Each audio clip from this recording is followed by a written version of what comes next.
প্রবাস ফেরত ছেলের যন্ত্রণায় অতিষ্ঠ হয়ে ঘুমন্ত অবস্থায় ছেলেকে হত্যা করলেন হতভাগা বাবা। আদরের সন্তানকে হত্যার পর নিজেই আবার থানায় গিয়ে আত্মসমর্পণ করেন তিনি। এখন একদিকে হচ্ছে ছেলের কবর, আর একদিকে সন্তানকে হত্যার দায় স্বীকার করে হাজতে বাবা। অনেক হিংসা করতো সবার সাথে, ভাইয়ের সাথে, আমার সাথে, আব্বার সাথে। যা আবদার করতাম হ্যাঁ দিত, আমরাও দিতাম। এমনই হইতো, কিন্তু এমন যে হইব এটা কি আর ভাবতাম। মারছে কয়দিন আমারে মাইরা, তার বাইরে মাইরা তুই না এরপরও তুমি ডাহে ডরে আমরা ইচ্ছা এটাই এলাম বাড়ি কোন সমজানি কারে মাইরা লাই শুরু মানু মারে লাইব। মঙ্গলবার রাত ৩টার দিকে গাজীপুরের শ্রীপুর উপজেলার নানাইয়া আটিপাড়া গ্রামে মোহাম্মদ আলীর বাড়িতে এ ঘটনা ঘটে। পরিবারের কাছ থেকে জানা যায় ৭ বছর আগে কর্মসংস্থানের জন্য মালয়েশিয়ায় যান নিহত আনোয়ার হোসেন। তবে ছুটিতে দেশে ফিরে মাদকাসক্ত হয়ে পড়লে তাকে পুনর্বাসন কেন্দ্রে ভর্তি করানো হয়। সুস্থ হলে আবারও তাকে পাঠানো হয় বিদেশে। কিন্তু ৪ বছর বিদেশে থাকার পর দেশে ফিরে ফের মাদকে জড়িয়ে পড়েন আনোয়ার। বাবার জমানো প্রায় ৮ লাখ টাকা খরচ করে ফেলেন মাদকাসক্ত ছেলে আনোয়ার।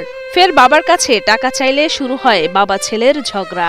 ছোটতে একটু পাগলাটা বিয়াস ছিল, রিয়াবের মানুষও কইছে যে তার সাথে কোনো বেশি কথা মতো ওনারা বলেন না। তো ৪ বছর তাই পরে আবার নেশা পানি করে আবার মাথাটা সমস্যা দেয়। ঘটনার দিন বিকেলেও বাড়ির গোয়াল ঘরে থাকা ১১টি গরুকে বেধড়ক মারধর করেন মাদকাসক্ত ছেলে আনোয়ার। বাধা দিতে গেলে বাবাকেও মারধর করেন তিনি। এমনকি নেশাগ্রস্ত অবস্থায় মায়ের গায়েও হাত তুলতেন আনোয়ার।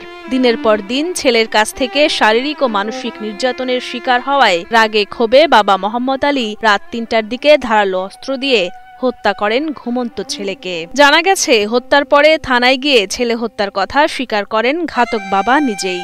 ছেলের উন্মত্ত আচরণের কারণেই বাবা মোহাম্মদ আলী এমন কাজ করতে বাধ্য হয়েছেন বলে জানান স্বজন ও এলাকাবাসী। হ্যাঁ পুত্রে খুন করে ও পারি লোকে কি কেউ করে, আমরা হের বা হ্যাঁ হ্যাঁ তুমি সারা নাম ধরে রাখে নাই কোনো সময় নেও দো করে ডাকতো।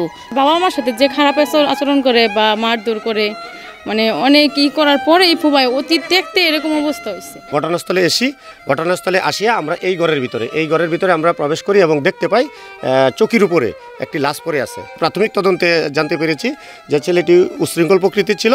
তার বাবা মাকে রেগুলারই মারধর করতো এবং ধান, চাউল, হাঁস, মুরগি, গরু এগুলি নিয়ে গোপনে নিয়ে বিক্রি করতো। এই নিয়ে তাদের বাবা ছেলের ভিতরে দ্বন্দ্ব ছিল। ঘটনাস্থল থেকে মরদেহ সহ হত্যা সংঘটিত বিভিন্ন আলামত সংগ্রহ করে পুলিশ। মরদেহ ময়নাতদন্তের জন্য পাঠানো হয়েছে এবং এ বিষয়ে আইনগত প্রক্রিয়া চলমান রয়েছে বলে জানান শ্রীপুর মডেল থানার এসআই মোহাম্মদ মতিউর রহমান। স্থানীয় লোকের সহায়তা, মৃতের মা তাদের মাধ্যমে আমি লাশ সুরাতল রিপোর্ট প্রস্তুত করেছি। এখন আমরা লাশ পাঠিয়ে দেব গাজীপুর সদর হাসপাতালে। পরবর্তীতে মামলা প্রক্রিয়াধীন। আমি আমার ঊর্ধ্বতন কর্তৃপক্ষকে বিষয়টি জানিয়েছি।